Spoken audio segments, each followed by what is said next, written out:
दो इंसिडेंट्स मैं आपके सामने रख रही हूँ 1978 का, जिसका जिक्र अभी विजय जी ने भी किया, जिसका हर्षवर्धन जी ने भी किया, और साल 2019 का भी। सर, कैसे चीज़ें बदलती हैं। जब 1978 का दंगा हुआ उस वक्त भी शफीकुर रहमान वर्क थे, उनके सामने ये सब कुछ हुआ, ये दंगा हुआ। जो शाही जामा मस्जिद जिस पर आज सर्वे की बात चल रही है, उसके बाद भी जो कुआं था वहां पर भी कुआं पूजन होता था, तभी से ये कुआं पूजन भी बंद हो गया और ये मंदिर भी बंद हो गया। 46 साल हो गए, तब से कोई पूजा पाठ यहाँ पर नहीं हो रही है। लेकिन शफीकुर रहमान वर्क साहब, मैं फिर कहती हूँ, अब इस दुनिया में नहीं रहे, जो चले जाते हैं उनकी चीज़ों को बार बार गड़ों मुर्दों को उखाड़ना नहीं चाहिए, लेकिन फिर भी बता रही हूँ। और वहीं साल 2019 में आ जाइए। साल 2019 में समीर जी, सीए एनआरसी को लेकर यहीं पर संभल में धरना प्रदर्शन हो रहा था, जिसको खुद शफीकुर रहमान वर्क साहब लीड कर रहे थे। 2 मुसलमानों की जानें चली गई और उसके बाद 2 महीने तक धरना प्रदर्शन यहीं पर जारी रहा। मुस्लिम नेता आते रहे, संगठन आते रहे, लॉकडाउन तो लागू हो गया तो धरना प्रदर्शन खत्म हो गया, वरना वो वैसे ही जारी रहता।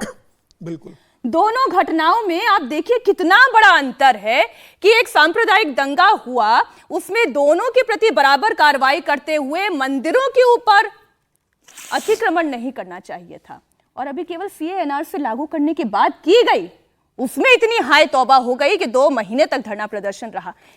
कितनी पक्षपाती नीति है, और फिर भी आईने में अपना चेहरा देखते इनको शर्म नहीं आती है। देखिए मीनाक्षी जी, आज़ादी के बाद संभल में 14 दंगे हुए बड़े, 76, 78 का हम जिक्र कर रहे हैं, 80 में भी दंगा हुआ। उसके बाद जब बाबरी मस्जिद वाला मामला हुआ था 91 में, तब संभल में दंगा हुआ, और सबसे पहले 1956-57 में भी एक दंगा हुआ था, फिर 60 में हुआ, फिर 67 में हुआ।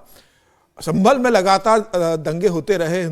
जो वहाँ हिंदू लोग थे उन पर किस तरीके से अत्याचार होते रहे, उसका परिणाम ये कि आज संभल में 70% ज़्यादा मुस्लिम आबादी है। और जिस तरीके से एक बिजली चोरी का जो जिक्र हुआ कि जिसके कारण ये पता पड़ा है कि एक मंदिर को किस तरीके से अतिक्रमित कर लिया गया, मंदिर को ढककर वहाँ किस तरीके से कुएं को बंद कर दिया गया, और मंदिर 40 साल खुला नहीं।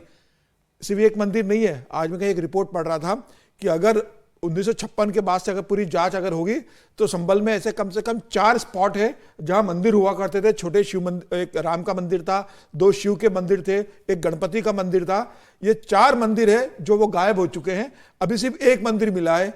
और अगर प्रशासन पूरे संभल की बहुत अच्छे से अगर जांच करेगा तो मुझे लग रहा है कि बाकी जो 3 मंदिर जो गायब हो चुके हैं वह भी निकल आएगा कि वो अतिक्रमित होकर क्या वहां मस्जिद बना दी गई है, कि वहां पर क्या बुलडोजर चला के कोई घर बना दिया गया है। मुझे लग रहा है प्रशासन को देखना चाहिए। जब योगी आदित्यनाथ आज इस बात का जिक्र कर रहे हैं कि वहां रातों रात तो हनुमान जी की मूर्ति आई नहीं है, रातों रात तो मंदिर बना नहीं है, तो मुझे ऐसा लग रहा है कि अब योगी आदित्यनाथ को इस बात की भी चिंता करनी चाहिए और जांच करनी चाहिए कि एक मंदिर मिला है तो बाकी जो 4 मंदिर संभल में फिलहाल कहा जा रहा है कि और थे जो अब गायब हो चुके हैं, तो वो कहाँ गए, उसकी भी जांच पड़ताल जरूर होना चाहिए।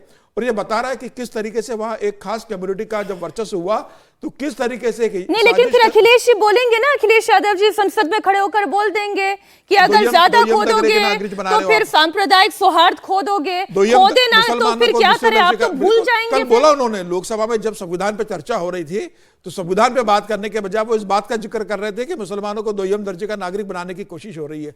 लेकिन अखिलेश यादव यह नहीं बताएंगे कि जब उनके पिताजी का कार्यकाल था मुलायम सिंह यादव का, उस समय किस तरीके से दंगे भी हुए और किस तरीके से मुस्लिम तुष्टीकरण की राजनीति मौलाना मुलायम ने शुरू की। मौलाना मुलायम नाम क्यों पड़ा उनका, किस तरीके से राम भक्तों पे गोलियां उन्होंने ही चलाई थी। उसी को अखिलेश यादव आगे लेकर जा रहे हैं क्योंकि उन्हें पता है कि उनका वोट बैंक उसी से जुड़ा हुआ है।